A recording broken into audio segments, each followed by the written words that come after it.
I'm Kaevon, founder of Bells of Steel, and I am here with... I'm Derrick Johnson. I'm the founder of the Kings of Weightlifting. I'm the All-American, American record holder, and I've won over 30 different national and international titles in the sport of Olympic weightlifting. And we're here at this amazing not-for-profit that Derrick started. So we're here in the South Central Los Angeles. This is the Kings of Weightlifting High Intense Training Center. And this is where the magic happens. Yeah. Kings of Weightlifting, really amazing foundation or not-for-profit or whatever you call it. And something that really resonated with me at Bells of Steel. And I think we connected, you messaged me on Instagram like in 2019 or something? Yeah, or was it 17 when you first opened? I think it was 19. Yeah, I don't know if it was 2019 or 2020. I think it was 2019, and then 2020. The world was... The life changed in the pandemic. That really was a pandemic. Really changed a lot of stuff. And I reached back out to you, and Bells of Steel was fortunate enough to be one of the lucky few companies out there that was benefited by COVID because, of course, all the gyms shut down and people were buying home gym equipment like cuckoo. And so I reached back out to you and said, let's do something together. And you kind of had a wish list. And so we got you some of your wish list to put in this facility. Absolutely. And a bit of cash, and started doing these cool flags that we sell and donate the profits back to you guys. And I guess give me the we've been talking all day, but the too long didn't read. So you came here from Missouri in 2017, and you were still a competitive athlete, and then you heard about this whole building is like a not-for-profit, and the building's owned by the LA Sheriff's Department. Yeah, so this facility here is called the Century YAL. It's owned by the Los Angeles Sheriff's Department, and I connected with another a wrestling nonprofit, and they said, hey, you should check out this place. It's located in South Central Los Angeles. I think there's some space in there for you. You should definitely go check it out. Speak with them.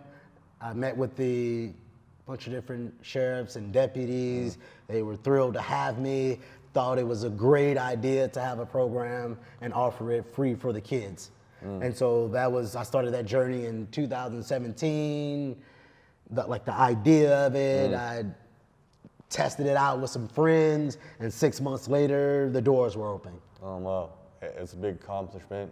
Congratulations. Yeah, so it was like having this idea and figuring out how do we do this? Okay, well, we don't have hundreds of thousands of dollars up front. Yeah, right. We need to partner with someone. Who do we partner with? How do we do it?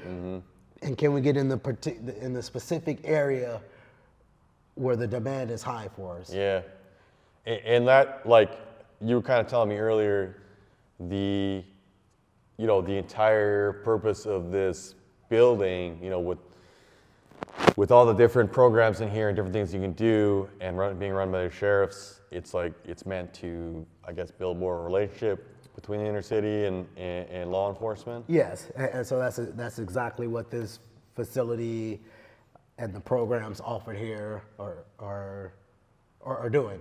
I thought that was, I know you said you weren't totally sure about that, but I thought that was so powerful, what you said earlier, that this facility we're in right now, in the early 2000s was actually like a little prison, like a holding cell or whatever. Yeah. And the windows are kind of barred up and whatever, and now it's gone from that into a program that I hope keeps hundreds, thousands of people maybe out of prison. Yeah.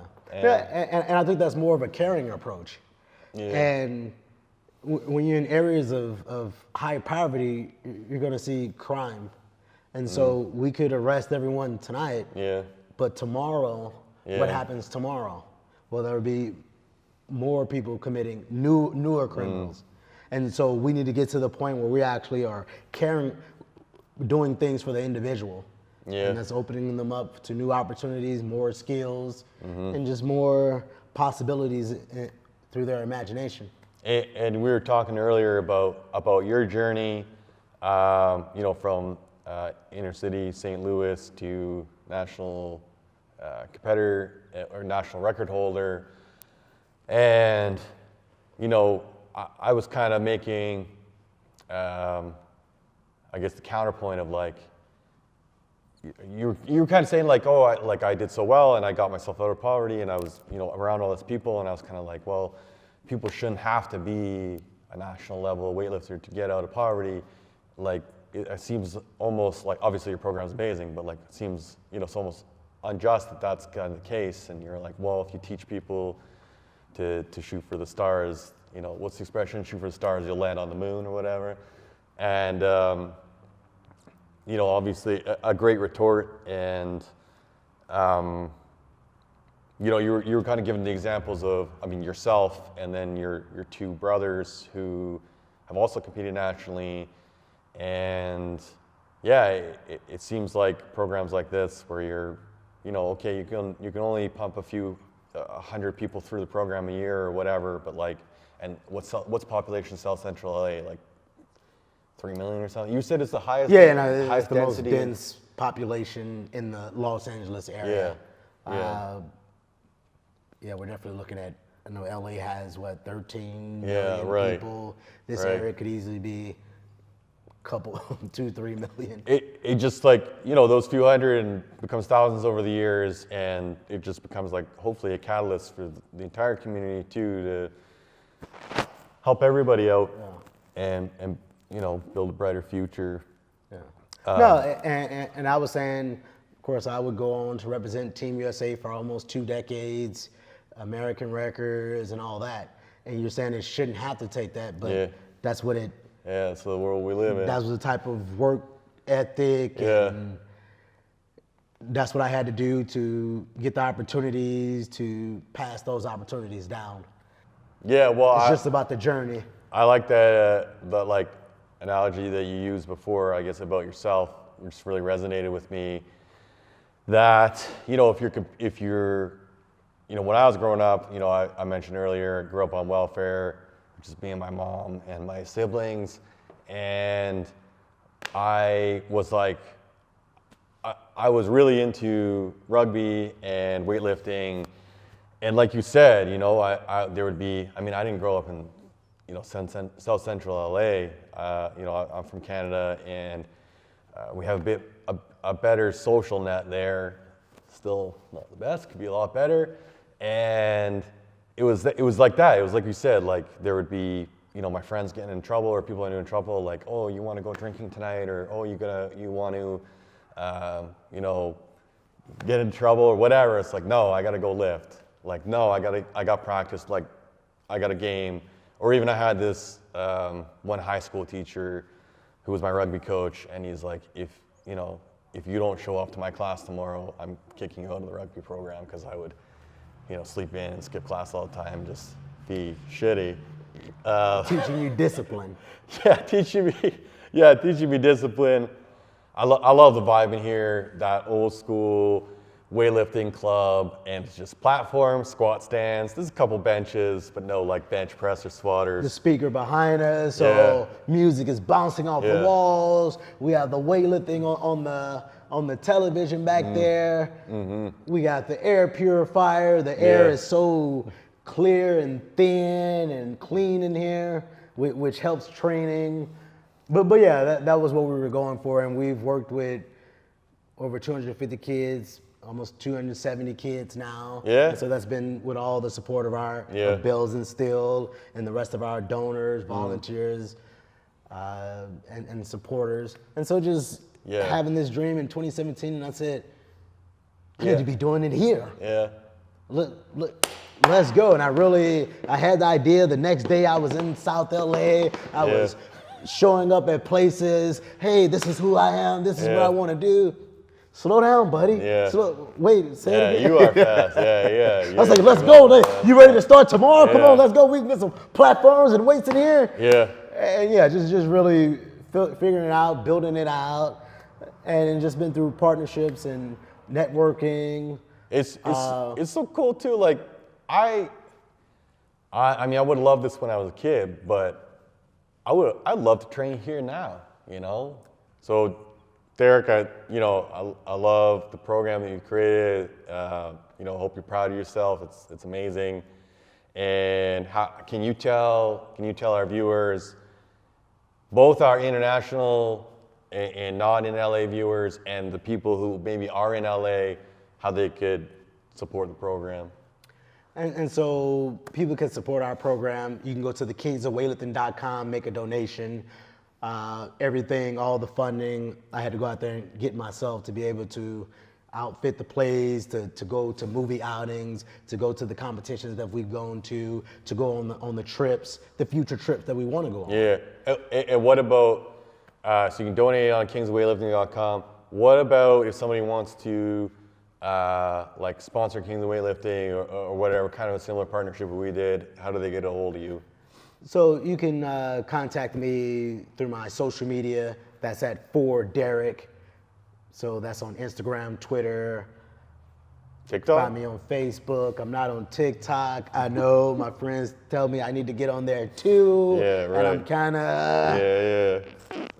relaxing on social media at the moment. All right. No but I TikTok. still do daily checks. Okay. Yeah, so kingsofweightlifting.com. You can send a message through there. You can contact me at For Derrick, Instagram, Twitter, Yeah. Kings of Weightlifting on Instagram, Facebook. So any of those outlets, send a message.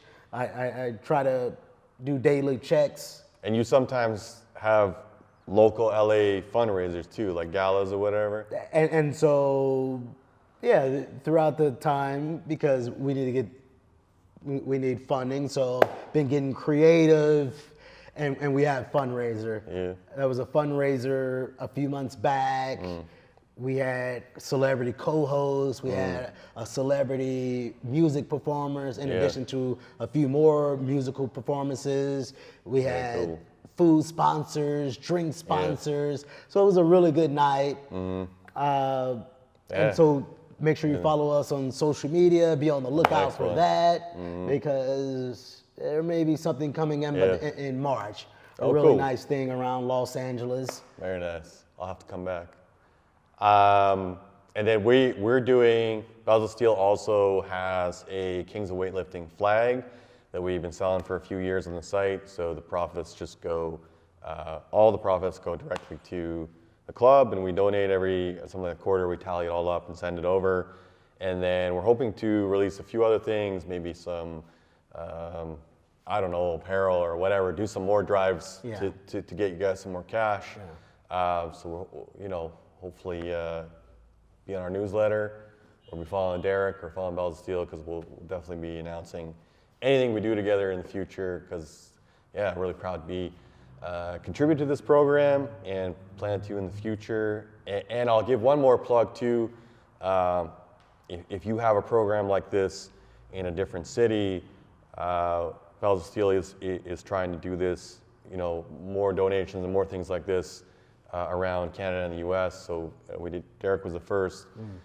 We did another one in Boston that I hope to meet up and do something like this with, and then another one in Canada in my area. That's awesome. Some First Nations folks, and a really great program there. And more to come. So if you're out there, give me a shout, leave a comment. Yeah. Thanks for your support. Thanks for having me. So cool. All right. Hey folks, Kaevon here, founder of Bells of Steel. I hope you loved that video. Be sure to smash that like button and leave a comment below. And if you want any of the awesome home gym equipment you saw in this video, be sure to follow the links in the description and let the gains begin.